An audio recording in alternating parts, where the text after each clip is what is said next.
warahmatullahi wabarakatuh. Di materi hari ini atau di video ini kita akan kembali belajar bersama-sama. Nah, sebelumnya, apa kabar kalian semua? Semoga senantiasa kita semua selalu dalam keadaan sehat, baik, dan bahagia. Tidak terasa, materi hari ini menjadi materi terakhir untuk semester ini.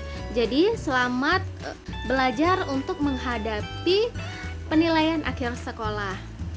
Silahkan disimak video ini dengan baik ya. Untuk materi hari ini kita akan belajar mengenai mengembangkan nilai dan kebahasaan, hikayat dengan cerpen, serta mengembangkan cerita rakyat dalam bentuk cerpen.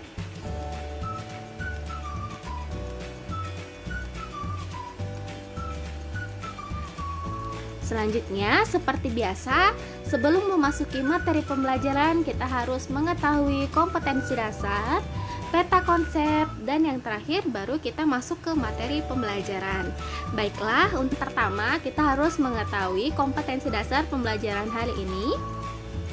Untuk kompetensi dasarnya sendiri, yaitu 4.4 mengembangkan cerita rakyat atau hikayat ke dalam bentuk cerpen dengan memerhatikan isi dan nilai-nilai. Selanjutnya, seperti biasa, kita harus mengetahui peta konsep pembelajaran untuk membantu dalam mempelajari dan mengembangkan kompetensi dalam berbahasa. Pelajari peta konsep berikut. Materi hari ini yaitu melestarikan nilai kearifan lokal melalui cerita rakyat. Materinya dibagi menjadi dua, yakni yang pertama, membandingkan nilai-nilai dan kebahasaan cerita rakyat, hikayat, dan cerpen. Yang kedua, mengembangkan hikayat ke dalam bentuk cerpen. Baiklah, kita bahas yang pertama, membandingkan nilai-nilai dan kebahasaan cerita rakyat atau hikayat dan cerpen dibagi menjadi dua. Yang pertama, mengidentifikasi karakteristik bahasa dalam hikayat. Selanjutnya yang kedua, membandingkan penggunaan bahasa dalam cerpen dan hikayat. Nah, selanjutnya baru kita belajar tentang mengembangkan hikayat ke dalam bentuk cerpen yang dibagi juga menjadi dua, yakni yang pertama, membandingkan nilai dalam hikayat dan cerpen. Selanjutnya, menceritakan kembali isi hikayat ke dalam bentuk cerpen. Untuk mempermudah kalian, silahkan kalian pahami peta konsepnya terlebih dahulu.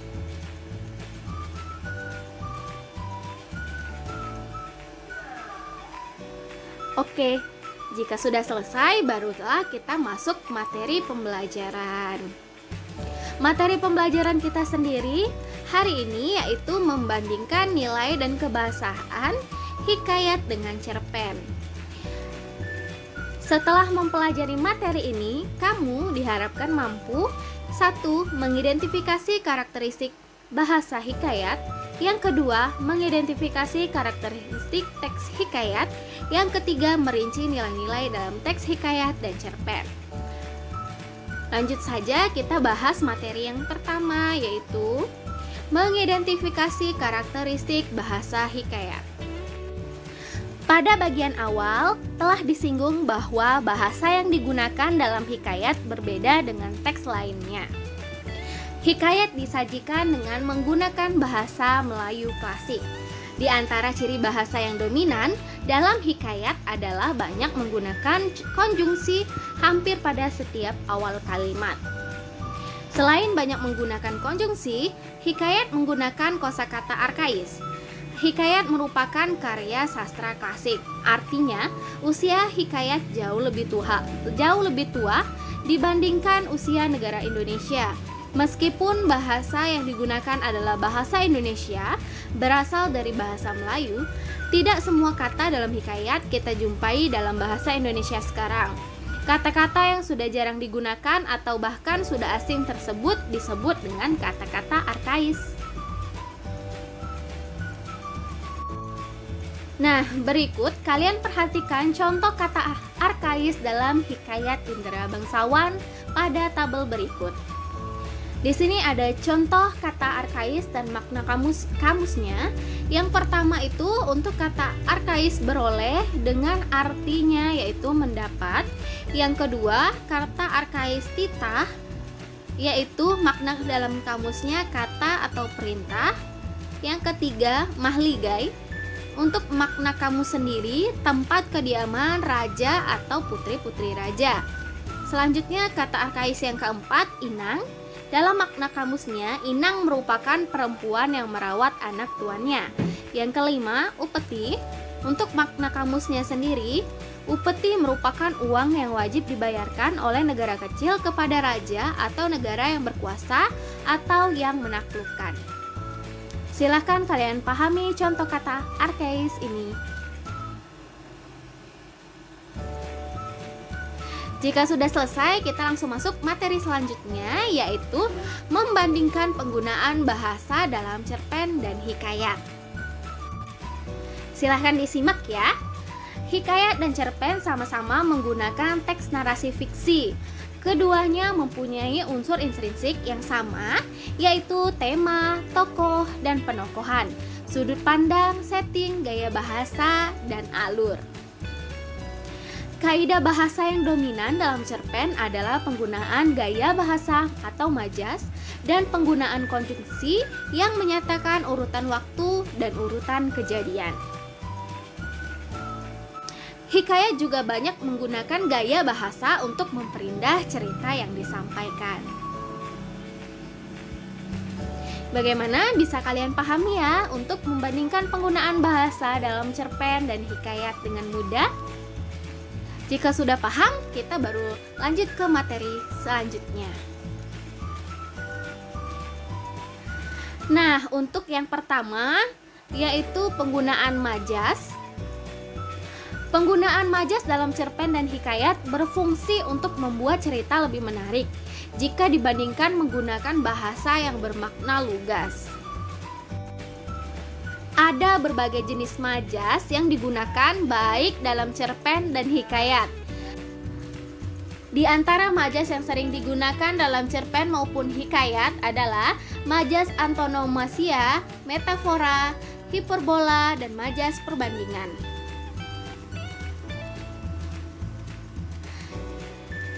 Nah, kalian silakan perhatikan penggunaan majas antonomasia dalam penggalan hikayat berikut ini. Diperhatikan dengan baik ya. Si miskin laki bini dengan rupa kainnya seperti di mamah anjing itu berjalan mencari rezeki berkeliling di negeri anta beranta di bawah pemerintahan Maharaja Indradewa. Kemana mereka pergi selalu diburu dan diusir oleh penduduk secara beramai-ramai dengan disertai penganiayaan sehingga bengkak-bengkak dan berdarah-darah tubuhnya. Sepanjang perjalanan menangislah si miskin berdua itu dengan sangat lapar dan dahaganya. Waktu malam tidur di hutan, siangnya berjalan mencari rezeki. Untuk si miskin dalam kutipan hikayat di atas merupakan contoh majas antonomasia, yaitu majas yang menyebut seseorang berdasarkan ciri atau sifat yang menonjol. Selanjutnya, majas simile juga banyak digunakan dalam hikayat maupun cerpen. Majas simile adalah majas yang membandingkan suatu hal dengan hal lainnya menggunakan kata penghubung atau kata pembanding. Kata penghubung atau kata pembanding yang biasa digunakan antara lain seperti laksana, bak, dan bagaikan. Perhatikan contoh berikut. Maka si miskin itu pun sampailah ke penghadapan itu. Setelah dilihat oleh orang banyak, si miskin laki bini dengan rupa kainnya seperti di mamah anjing rupanya.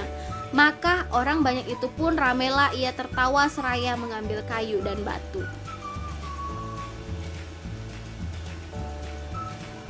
Untuk yang kedua yaitu penggunaan konjungsi. Baik cerpen maupun hikayat merupakan teks narasi yang banyak menceritakan urutan peristiwa atau kejadian. Untuk menceritakan urutan peristiwa atau alur tersebut, keduanya menggunakan konjungsi yang menyatakan urutan waktu dan kejadian. Silakan perhatikan contoh berikut. Pada suatu hari, Khojan Maimun tertarik akan perniagaan di laut, lalu minta izinlah dia kepada istrinya. Sebelum dia pergi, berpesanlah dia pada istrinya itu, jika ada barang suatu pekerjaan, mufakatlah dengan 2 ekor unggas itu. Hubaya, hubaya, jangan tiada. Karena fitnah di dunia amat besar, lagi tajam daripada senjata. Hatta beberapa lama ditinggal suaminya, ada anak Raja Ajam berkuda lalu melihatnya rupa Bibi Zainab yang terlalu elok. Berkencanlah mereka untuk bertemu melalui seseorang perempuan tua. Maka pada suatu malam, pamitlah Bibi Zainab kepada burung tiung itu hendak menemui anak raja itu. Maka bernasihatlah ditentang perbuatannya yang melanggar aturan Allah Subhanahu wa taala. Maka marahlah istri Khojan Maimun dan disentaknya tiung itu dari sangkarnya dan dihempasnya sampai mati. Lalu Bibi Zainab pun pergi menghadap Bayan yang sedang berpura-pura tidur. Untuk konjungsi sebelum yang bergaris bawah dalam penggalan hikayat di atas menunjukkan urutan waktu, sedang konjungsi lalu menyatakan urutan kejadian. Penggunaan konjungsi yang tepat sangat penting untuk mengembangkan alur cerita.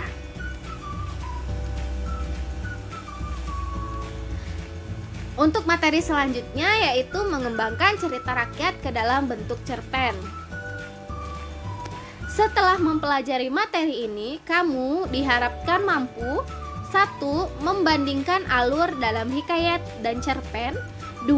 Menceritakan kembali isi hikayat ke dalam bentuk cerpen. Kita bahas yang pertama ya, yaitu membandingkan alur cerita dalam bentuk hikayat dan cerpen. Salah satu unsur intrinsik yang sangat menentukan keberhasilan sebuah cerpen atau hikayat dalam menyampaikan cerita adalah alur. Oke, kita bahas alur terlebih dahulu. Nah, alur adalah rangkaian peristiwa yang mempunyai hubungan sebab akibat yang membentuk satu rangkaian cerita utuh. Salah satu karakteristik alur dalam hikayat selain beralur maju adalah menggunakan alur berbingkai. Alur mundur dalam sebuah cerita berarti cerita dimulai dari masa lalu ke masa kini atau dari masa kini ke masa yang akan datang. Alur berbingkai artinya di dalam cerita ada cerita lain. Alur berbingkai dalam hikayat biasanya disajikan dengan menghadirkan tokoh lain yang bercerita tentang suatu kisah. Perhatikan contoh alur berbingkai dalam kutipan hikayat berikut. Dalam cerita yang lain pula, Bayan bercerita mengenai pengorbanan seorang istri. Seorang istri raja yang kejam telah membunuh 39 orang suaminya. Suaminya yang ke-40 telah berjaya menginsafkannya dengan sebuah cerita mengenai seekor rusa betina yang sanggup menggantikan pasangannya, rusa jantan, untuk disembelih. Dalam kutipan di atas, tampak burung Bayan sedang menyampaikan sebuah cerita kepada tuannya. Inilah yang dimaksud alur berbingkai. Jadi, di dalam cerita terdapat cerita. Berbeda dengan hikayat yang selalu menggunakan alur mundur, alur dalam cerpen hanya satu. Hal ini sesuai dengan karakteristik cerpen beralur tunggal. Artinya, peristiwa-peristiwa dalam cerpen merupakan satu rangkaian peristiwa yang saling berhubungan sebab akibat. Bagaimana? Tentunya kalian paham ya? Oke, selanjutnya untuk materi yang kedua, menceritakan kembali isi hikayat ke dalam bentuk cerpen. Nah, ini merupakan salah satu bagian penting dalam materi untuk bab 4 ini. Silahkan disimak. Berikut ini hal yang perlu diperhatikan dalam mengubah isi cerita hikayat ke dalam bentuk cerpen. Yang pertama, mengubah alur cerita dari alur berbingkai menjadi alur tunggal. Yang kedua, menggunakan bahasa Indonesia saat ini. Yang ketiga, menggunakan gaya bahasa yang sesuai. Yang selanjutnya, yang keempat, tetap mempertahankan nilai-nilai yang terkandung di dalam hikayat. Bagaimana bisa dipahami dengan mudah? Oke, terima kasih telah mengikuti pembelajaran saya hari ini. Semoga apapun yang kita pelajari hari ini bermanfaat bagi kita semua dan bernilai ibadah. Siapkan diri kalian untuk menghadapi penilaian akhir semester. Selamat belajar dan wassalamualaikum warahmatullahi